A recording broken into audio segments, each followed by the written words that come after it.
Donc oui, je vais vous présenter un outil, comme disait François, d'analyse des performances, donc, qui peut notamment calculer le CRPS, c'est un indicateur qu'on nous a beaucoup présenté dans les présentations précédentes. Un peu comme Guillaume, je n'ai pas trop le temps de partager mes slides avec les co-auteurs, donc s'il y a des bêtises, ce sont les miennes. Ok, ouais. Donc, juste un petit peu de contexte. Donc, comme vous le savez tous, mais je ne sais pas le background de tout le monde. Donc, l'étape de validation ou vérification ou évaluation, appelez-la comme vous le souhaitez, qui est cette étape de comparer des prédictions de modèles avec des observations, est très courante en hydrologie. On utilise en général les mêmes critères. Donc, j'en ai listé quelques-uns ici, le NASH, le KHDE, le Brailleur, le CRPS.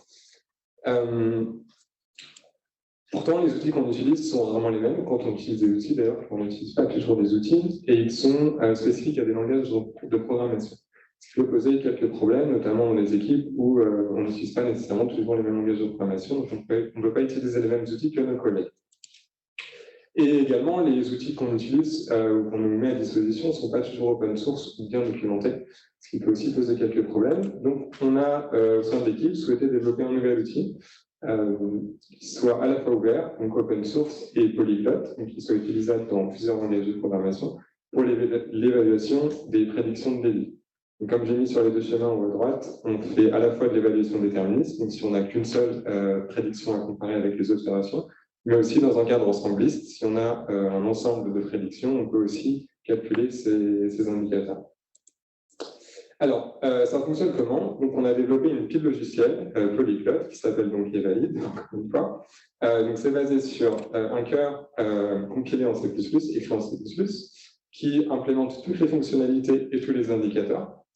Et ensuite, autour, vous avez des interfaces satellites qui peuvent être utilisées dans différents langages. Donc, bien sûr, en C++, c'est assez gratuit, vu que le corps, lui, était déjà en C++. Pour les utilisateurs R, pour les utilisateurs Python, et ceux qui ne font pas ces deux langages-là, on a aussi développé une interface en ligne de commande qui permet aux utilisateurs notamment d'appeler la ligne de commande, ou une interface en ligne de commande, ou de l'utiliser directement dans une invite de commande. À travers ces outils, on a tâché à garder des interfaces harmonisées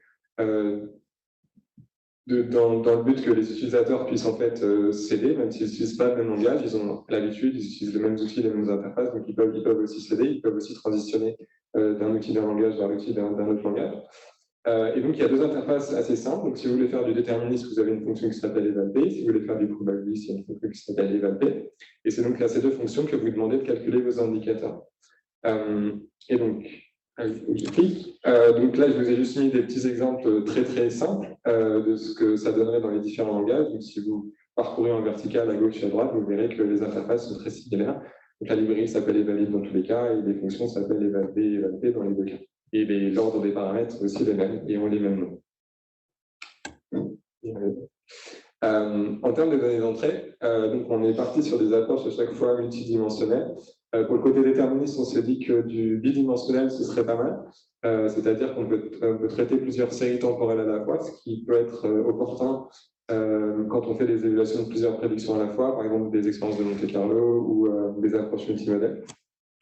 Et du côté probabiliste, on est parti sur du 4-dimensionnel, c'est-à-dire qu'on peut traiter plusieurs bassins à la fois, plusieurs échéances de prévision à la fois, un ensemble de membres, et aussi donc, la dimension temporelle. Donc ça nous permet d'évaluer plusieurs bassins et plusieurs échéances de prévision à la fois, ce qui peut être pratique en termes de, enfin, ce qui peut être bien en termes de performance, de calcul, et aussi on peut calculer des indicateurs multivariés, dont l'énergie score que je vous présenterai à la fin.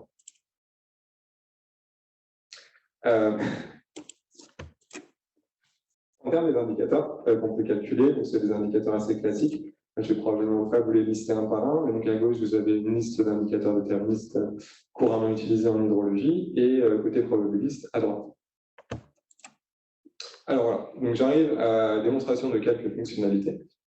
Oui, une première fonctionnalité, donc au-delà bien sûr du calcul des indicateurs en eux-mêmes, c'est une fonctionnalité de masquage. Donc en fait, ce masquage nous permet notamment de pouvoir stratifier par gamme de débit. Donc si on veut calculer par exemple, donc là c'est l'histogramme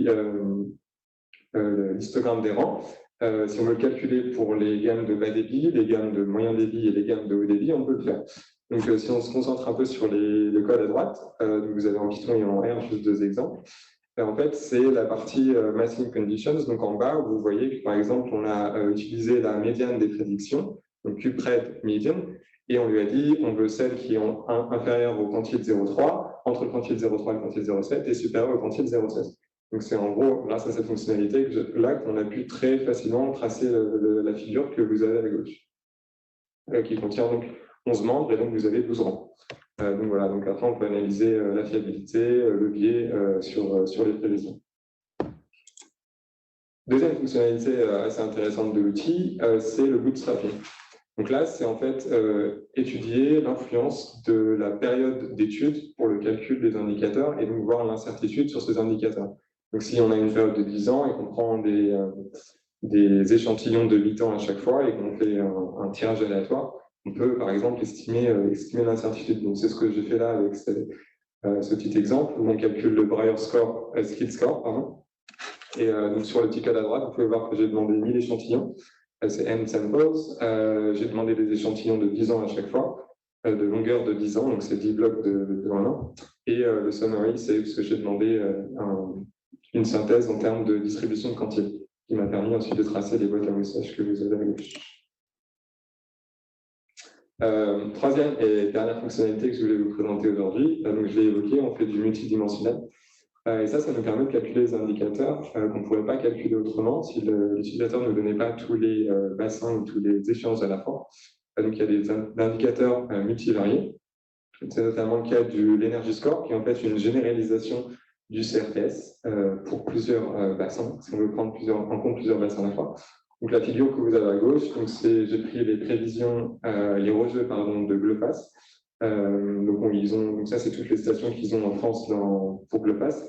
Et en fait, si on veut les synthétiser, par exemple, pour considérer la performance à travers différents bassins hydrographiques en France, donc c'est ce que j'ai fait, j'utilise l'Energy Score.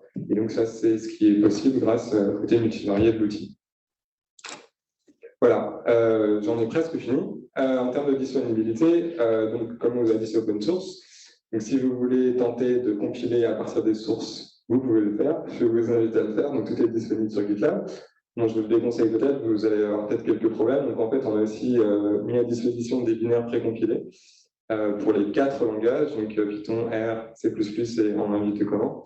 On a aussi des binaires précompilés pour l'instant pour Python. On a fait une soumission aussi pour l'écran, pour les utilisateurs de R, mais on n'a pas encore été accepté, mais j'espère que ce sera bientôt le cas. Donc vous aurez aussi une façon très simple de l'installer si vous êtes un utilisateur de R. Voilà, je vous remercie. Je vous ai laissé le lien vers la documentation en ligne à droite et mon mail si vous avez des questions. Merci beaucoup.